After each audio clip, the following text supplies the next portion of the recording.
Arritëm më në fund. Sot është kohë me shi, por përsëri është e bukur, sepse dua ta shikoni kalan edhe me këtë stinë dhe me këtë motë.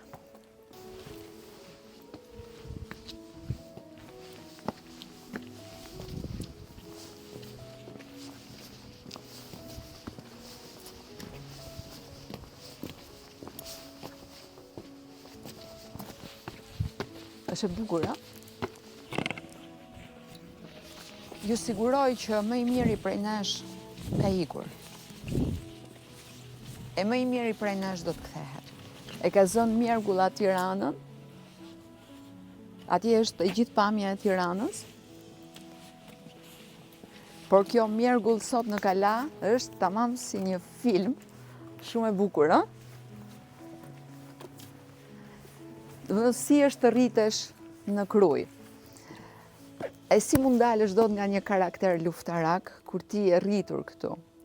Ti ke punuar Ciceron këtu, ke studiuar këtu dhe je rritur nga një familje me shumë dashuri. Ndërsa asaj kohe kisha gjimnazin aty dhe vinim 3-4 herë në javë. Domethënë kur dilnim dhe nga një orë mësimi që mungonte mësuesi, ne mblidheshim këtu.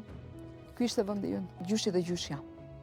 Nandaja që më ka rritur, jemi rritur shumë mirë me një dashuri të jashtëzakonshme. Ishim të varfër. Fëmijët tanë nuk e kuptojnë dot atë varfëri që kemi pasur ne. Unë kam qenë një fëmijë pak i çuditshëm e vogël.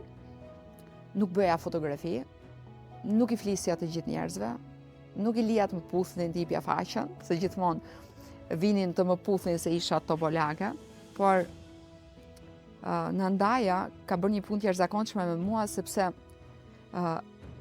ju përshtat botës time, kishim një kull pas Kalaja dhe kisha të gjithë lirshmërinë të rritesha në atë botën time spirituale.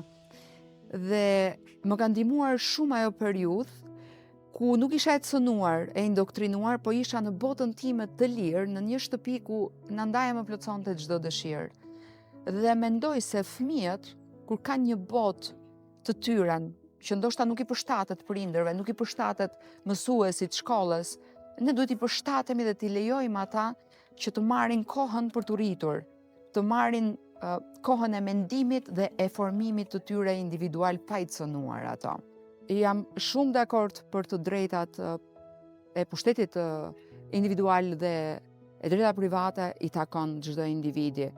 Por nuk mundet kurse si tek ajon personale të ngrihet në një pushtet publik i detyruar dhe imponuar në një popull ku shumica prevalon të ruaj identitetin kombëtar, generalitetet e prejardhjes së vërtet nën baba, nga të cilat ne kemi ardhur, dhe të ruajmë të vërtetën e doktrinës logjike dhe asaj biocentrike, ku vërtet Zoti ka krijuar dy njerëz me shëmbulltyrën e tij, grua dhe burr. Ku janë disa OJF, normalisht janë ato persona që e mbrojnë me fanatizëm LGBT-n dhe multigjinin, pra gjinin gjithë përfshirëse, por mendoj se kjo terminologji absolutisht duhet të fshihet. Ato që duhet të bëjmë një herë detyrë është të ruajmë trungun e pemës së Shqipërisë, që është pikërisht institucioni familjar. Janë disa sorra të maskuara si Çukapik dhe vazhdojnë ta çukisin trungun e pemës tonë. Duhet patjetër që ta mbrojmë këtë trung peme dhe mos lejojmë deformimin derisa të bëhet një ashkël ky vend joni. Të drejtat tashmë mendoj se janë ngritur në disa OJF që kontrollojnë dhe funksionojnë vetëm në pushtetin e fondeve. Funksionojnë me këto pushtete pa marrë parasysh të gjithë pasojat që po merr brezi ynë. OJF-t përfaqësojnë. Çfarë përfaqësojnë? Si funksionojnë? Çfarë rregullojnë? Dhe për çfarë i shpenzojnë të ardhurat që kanë marrë? Pra këtu kemi një fshehje transparence. Dhe unë do doja të çliroheshin këto OJF, ndoshta të drejtoheshin nga një këshill prindëror, dhe këshilli prindëror do ishte shumë më funksional dhe shumë më konkret për të zgjidhur realitetin konkret. Pra ne po flasim të heqim dorë nga një fasadë dhe një buzëqeshje nëpër foto fantastike dhe të kalojmë në zgjidhjen e realitetit ku të ndihet nga populli shqiptar një ndryshim thelbësor. Fëmia duhet të ketë një faktor motivimi. Ne pa këtë motivim, pa këtë rreth që na motivon, na mbron dhe na ngro shpirtërisht, nuk mundemi të motivohemi dot që të ecim. A do e ndalojmë shoqërinë, ta bëjmë të ftohtë akull, siguri? Pra pikërisht për këtë po flasim, kur ne flasim për ligje, kur ne protestojmë, kur ne pa dashur e ngrejmë zërin, sepse është një pikë emocionale. Unë do doja të kërkoja ndjes që ngrihet zëri, por vërtet është një pikë që ja vlen. Tashmë ne nuk e kuptojmë, do ta kuptojmë shumë më vonë. Do ta kuptojnë dhe fëmijët tanë kur të rriten dhe të bëhen prindër. Kushdo që më shkruan thot, kur isha i ri nuk e kuptoja këtë që ti flet. Tani që jam bërë baba apo që jam bërë nën, të shmëndem mbas fëmijës tim dhe e dashuroj më tepër pushtetin natyral. Ky pushtet natyral që po cënohet në të njëjtën kohë nga politikat liberale, ku kemi arritur deri në cënimin e agrikulturës gjenetikisht modifikueshme.